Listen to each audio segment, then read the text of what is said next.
Hello दोस्तों, आज अपना टॉपिक है kinetic theory of gases. Kinetic theory of gases में सबसे पहले हमारे पास में बात आती है कि हम लोग क्या पढ़ने वाले हैं।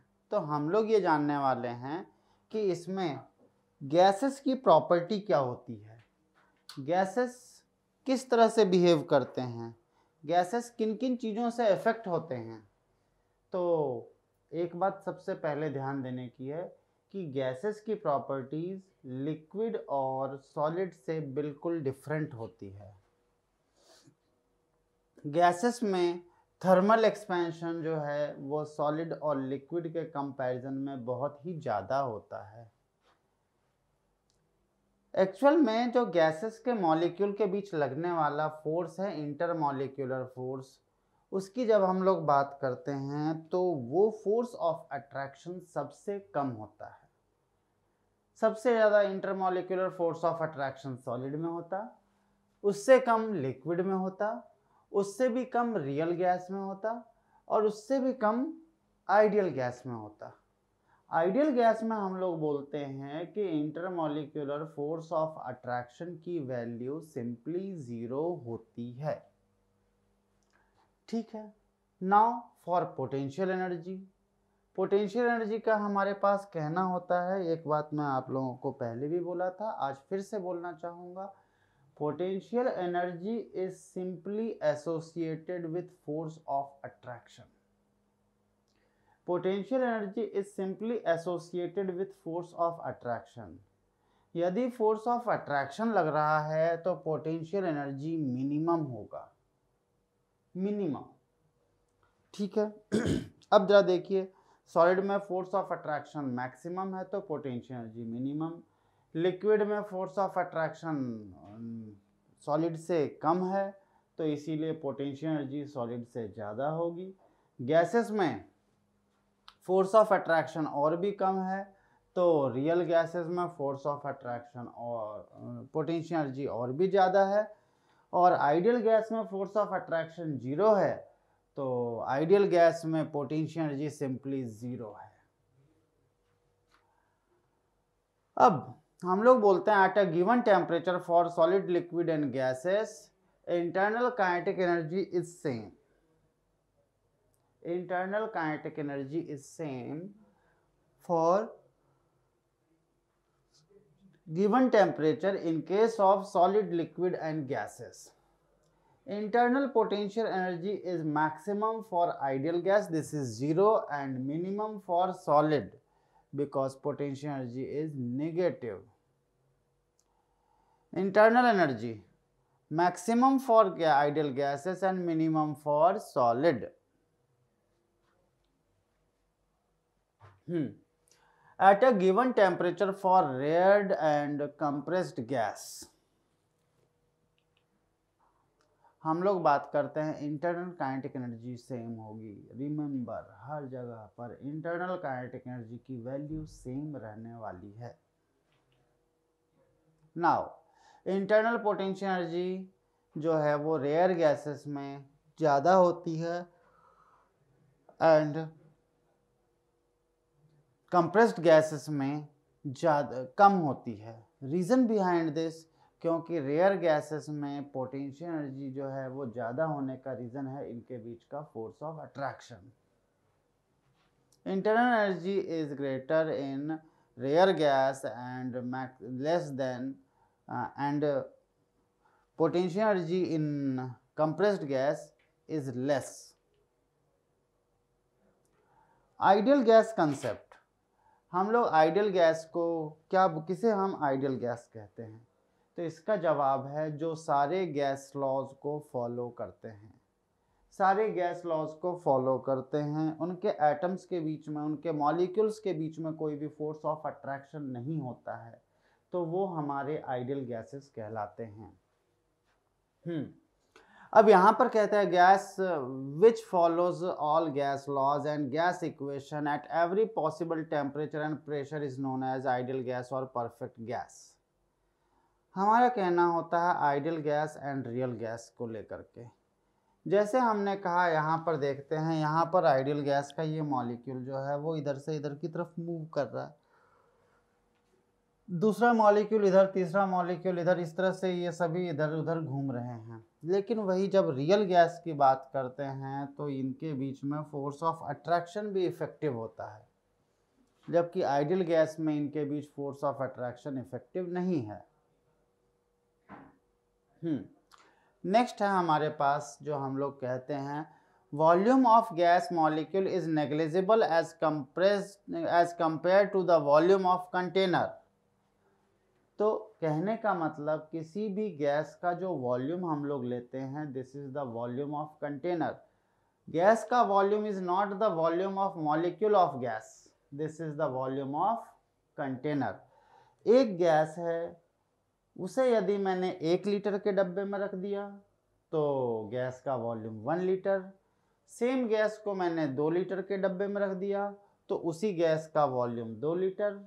ये डिपेंड करता है हम किस कंटेनर में रख रहे हैं, उसी कंटेनर का वॉल्यूम उस गैस का वॉल्यूम होता है।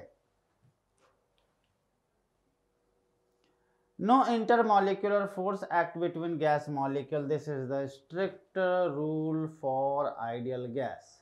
आइडियल गैस में कभी भी कोई इंटरमॉलिक्यूलर फोर्स एक दूसरे के बीच में नहीं लगता है। Potential energy of ideal gas is zero. किसी भी आइडियल गैस की पोटेंशियल एनर्जी जीरो होती है।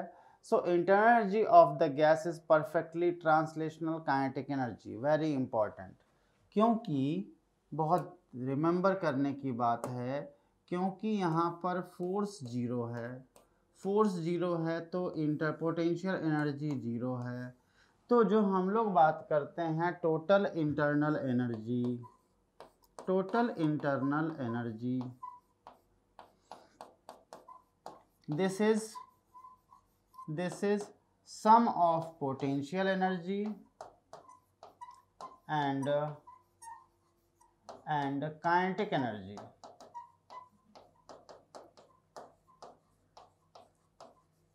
सम of potential energy and kinetic energy. अब पोटेंशियल एनर्जी तो जीरो हो गया, तो internal energy this is equal potential energy plus kinetic energy.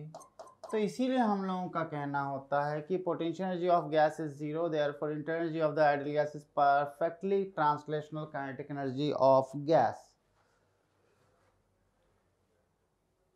फिर हमारा कहना होता है energy is directly proportional to absolute temperature. Absolute temperature कहने का मतलब है, यहाँ पर एब्सोल्यूट टेम्परेचर कहने का मतलब है temperature in kelvin. Absolute temperature कहने का मतलब है टेम्परेचर इन केल्विन।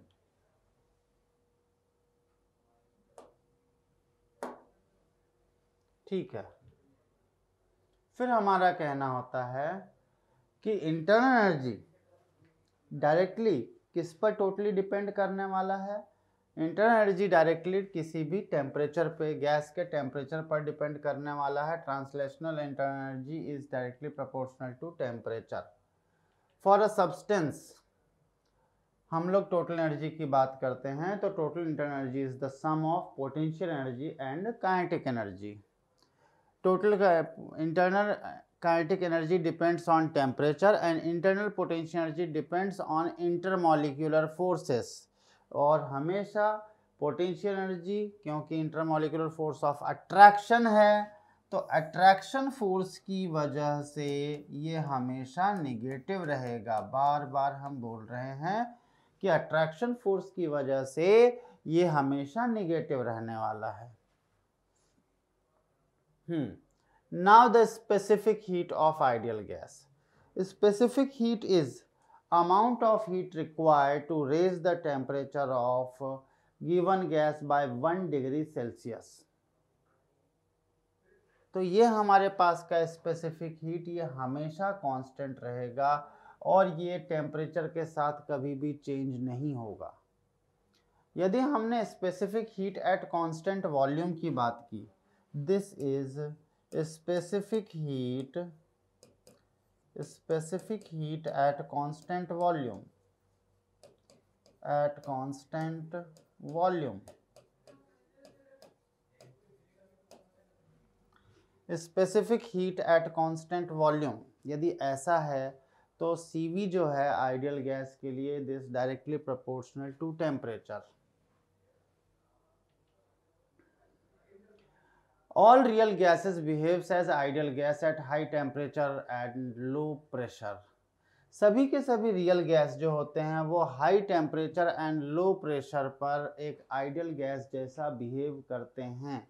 मतलब लाइन फिर से समझिए, सारे के सारे real gases behaves at ideal gas. सारे के सारे रियल गैस को आप आइडियल गैस के फॉर्मूले लगा सकते हो. आइडियल गैस के फॉर्मूले लगेंगे, कब लगेंगे फॉर्मूले? जब वो high temperature and low pressure पर होंगे तब. हाँ जी, अब देखते हैं जैसे जैसे हम लोग, अभी हमने थोड़ी देर पहले ही देखा है कि हम लोगों ने बोला कि CV की वैल्यू टेम्परेचर के साथ में आइडियल गैस में कांस्टेंट होता है, और इसी चीज़ को अब हम लोग रियल गैस के लिए देख रहे हैं. रियल गैस में क्या होता है, जैसे जैसे हम टेम्परेचर बढ़ाएंगे तो अब रियल गैस का ग्राफ यहाँ पर हॉरिजॉन्टल हो जाएगा, और जब ये हॉरिजॉन्टल हो गया तो ऐसे वक्त में this behaves as ideal gas.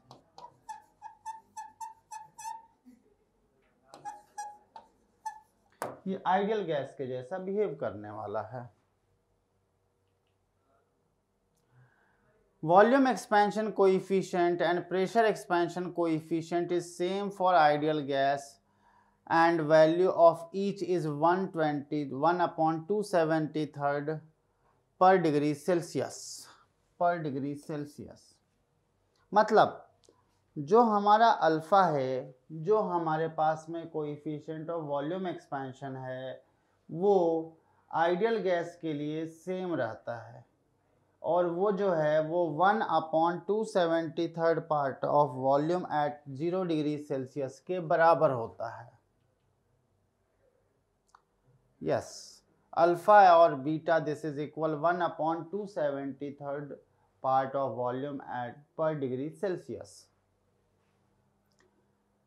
Gas molecule have point mass. बिल्कुल, हम लोग ये मान के चलते हैं कि गैस मॉलिक्यूल का कोई बड़ा साइज नहीं है, दिस इज पॉइंट साइज, और इसका वॉल्यूम बहुत ही छोटा होता है. साथ साथ में इसकी वेलोसिटी इज वेरी हाई, 10 के पावर 7 सेंटीमीटर पर second. This is the high value of velocity. इसकी वेलोसिटी बहुत ही ज़्यादा होती है. दैट्स वाई इसके ऊपर ग्रेविटी का इफेक्ट नहीं होता है, क्योंकि पॉइंट मास है एंड नेग्लिजिबल वॉल्यूम है, मास की वैल्यू बहुत कम है और वेलोसिटी बहुत ज़्यादा है, इसीलिए इस पे ग्रेविटी इफेक्ट नहीं करती है. इक्वेशन ऑफ स्टेट, किसी भी गैस के लिए इक्वेशन ऑफ स्टेट की बात करते हैं तो ये है PV equal mu RT. P for pressure, V for volume, mu is number of mole, R is universal gas constant and T is temperature at Kelvin. Yes, mu is number of moles of gas. इसे हम लोग लिखते हैं PV equal M upon में MWRT. This is equal, जरा समझते हैं इस बात को, इसे हम समझते हैं. This is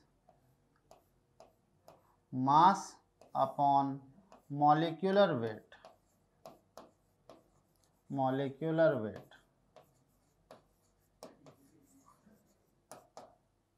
this is M upon MW. हमारे पास कहना हुआ कि गैस में हमारे पास में n मोल है, तो हम लोग यहाँ पर बोलेंगे, यहाँ पर n for number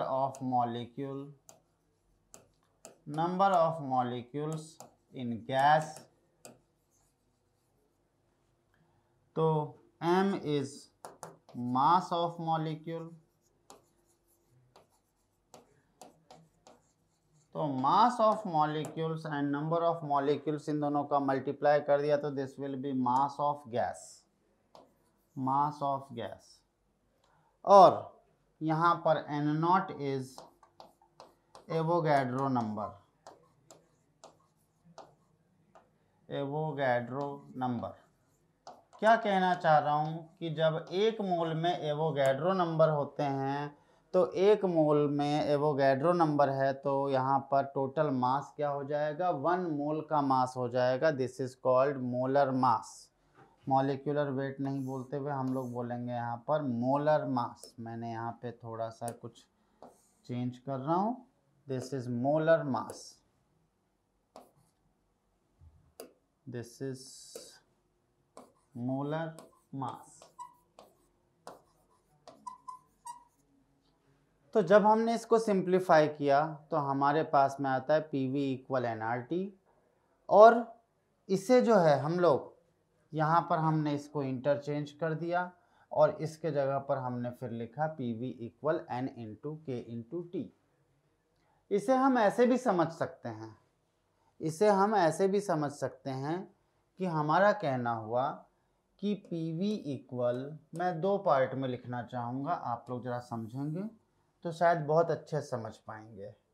for n mole of gas, this is for n mole of gas,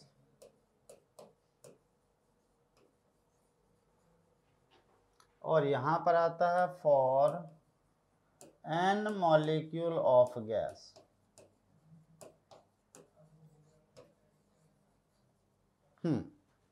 ये 2 तरह से हम लोग समझते हैं। तो PV इक्वल nRT, और यहाँ पर हम लोग बोलेंगे PV इक्वल nKT। यहाँ पर n क्या है, नंबर ऑफ मॉलिक्यूल्स है, और यहाँ पर n क्या है, नंबर ऑफ मोल्स है। यहाँ पर R is universal gas constant,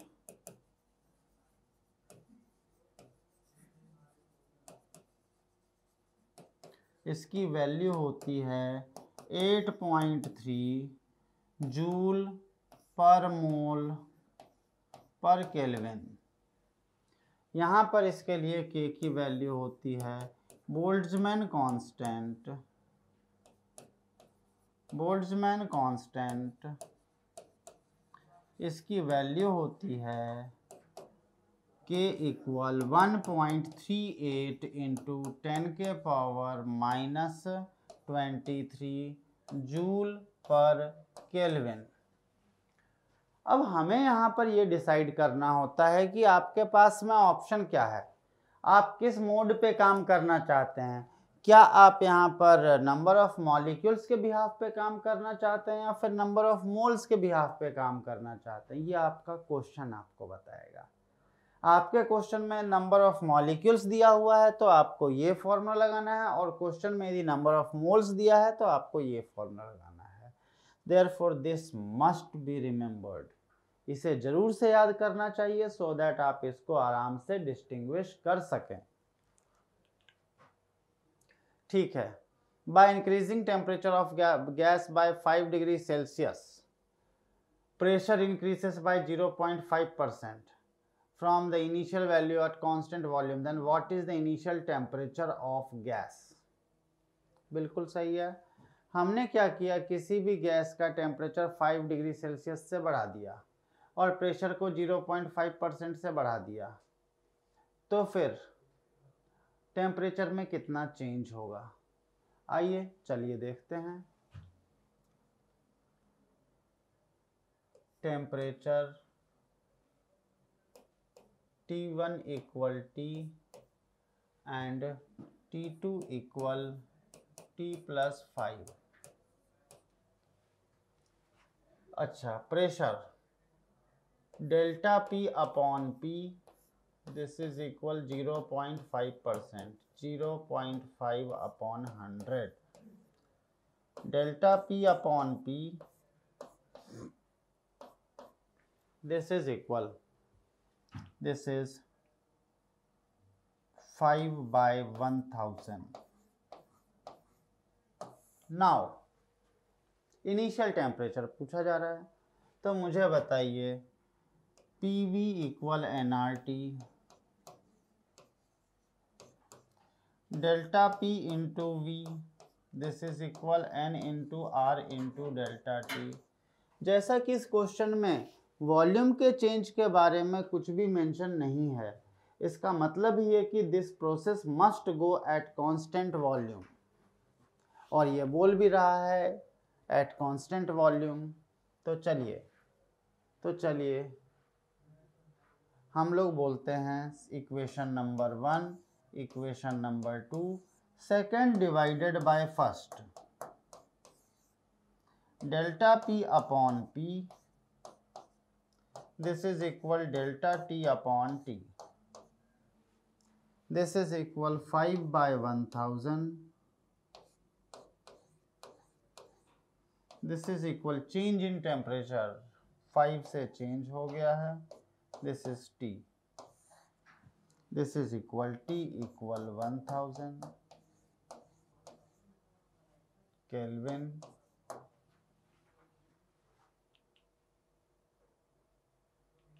next question है हमारे पास का,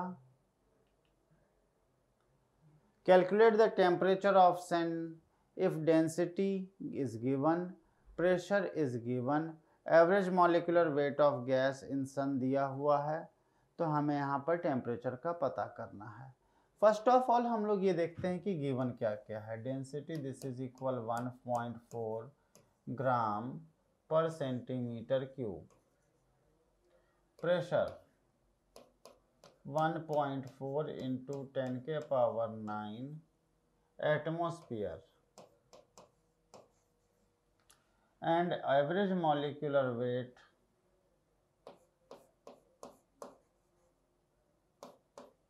2 ग्राम पर मोल।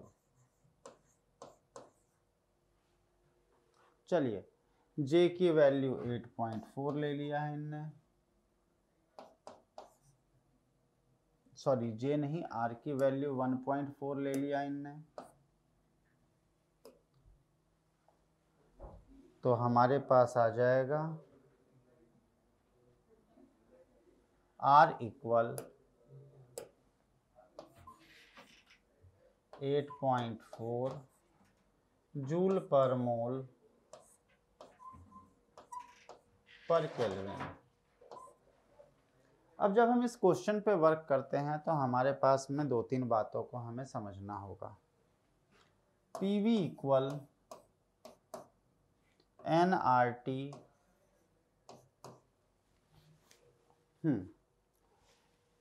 P equal number of moles per unit volume into R into T। अब हमारे पास में दिया हुआ है मॉलिक्यूलर वेट, तो हमारा कहना है 2 ग्राम वेट है 2 मोल में, 2 ग्राम वेट है 2 मोल में। तो हमारे पास इसको सिंप्लीफाई कैसे करें, हम लोग बोलेंगे कि डेंसिटी दिया हुआ है 1.4 ग्राम पर सेंटीमीटर क्यूब। अब हमें बस इन दोनों से रिलेट करते बन जाना चाहिए, तो बाकी सारे पैरामीटर हमारे पास तैयार है। ठीक है, हमें बताइए कि यहाँ पर क्या दिया हुआ है। Rho equal mass upon volume 1.4 ग्राम पर सेंटीमीटर क्यूब, और मॉलिक्यूलर वेट है 2 ग्राम पर मोल। ठीक है सर, एक काम हम लोग कर लेते हैं, डेंसिटी इक्वल, इसे हम लोग लिख देते हैं 14 इंटू 5 यदि हमने कर दिया है तो, या फिर इंटू 10 हम लोग कर दें, तो हमारा कहना होगा यदि हमने इसको 10 से मल्टीप्लाई कर दिया है तो हमारे पास की इंफॉर्मेशन ये कहलाएगी दिस इज 10, दिस इज 10। तो हमारा कहना हो जाएगा 14 ग्राम पर 10 सेंटीमीटर क्यूब। 14 ग्राम पर 10 सेंटीमीटर क्यूब। 14 ग्राम 2 ग्राम में 1 मोल होता है, तो 14 ग्राम में 7 मोल हो जाएंगे। 7 मोल पर 10 सेंटीमीटर क्यूब। इसका मतलब डेंसिटी हो जाएगा 0.7 मोल पर सेंटीमीटर क्यूब। बिल्कुल सही है। 1 सेंटीमीटर में 10⁻² होता है, इसलिए 10 के पावर 3 है। तो हम लोग लिखेंगे 0.7 मोल अपॉन में 10⁻6 मीटर क्यूब। 0.7 इंटू 10⁻6 मोल पर मीटर क्यूब।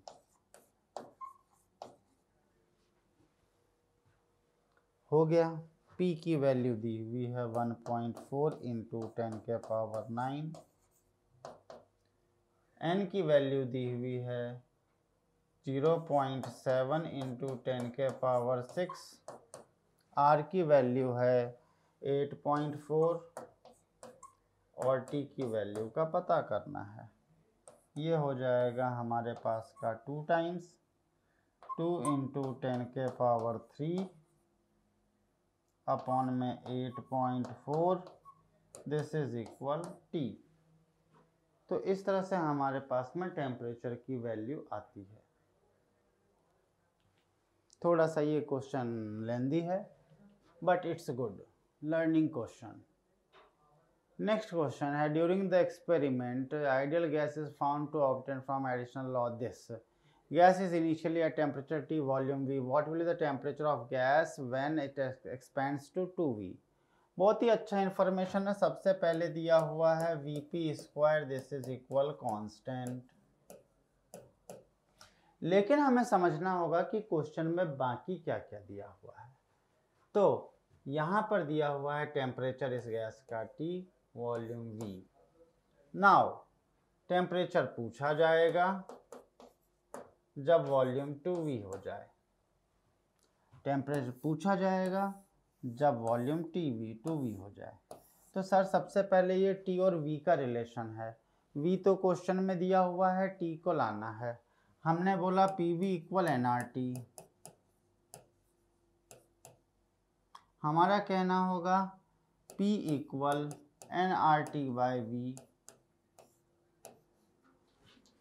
और यहाँ पर हम लोग लिखेंगे P के साथ में P की वैल्यू, V इंटू P के जगह पर P की वैल्यू लिख लिया, nRT अपॉन में V के power 2। Therefore this will B, this is equal constant.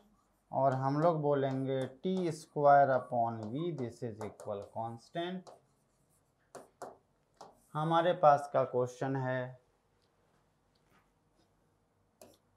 T1² upon V1², this is V1² नहीं, only V1, this is equal T2² upon V2। V1 के जगह पर T1 के जगह पर T², V1 के जगह पर V, ये 2V, ये T2। हमारे पास में आ जाएगा 2 into T², this is equal T new. तो इसीलिए T equal √2T, T new this is equal √2T। चलिए इसके साथ अब हम अगले चीज़ों को देखेंगे।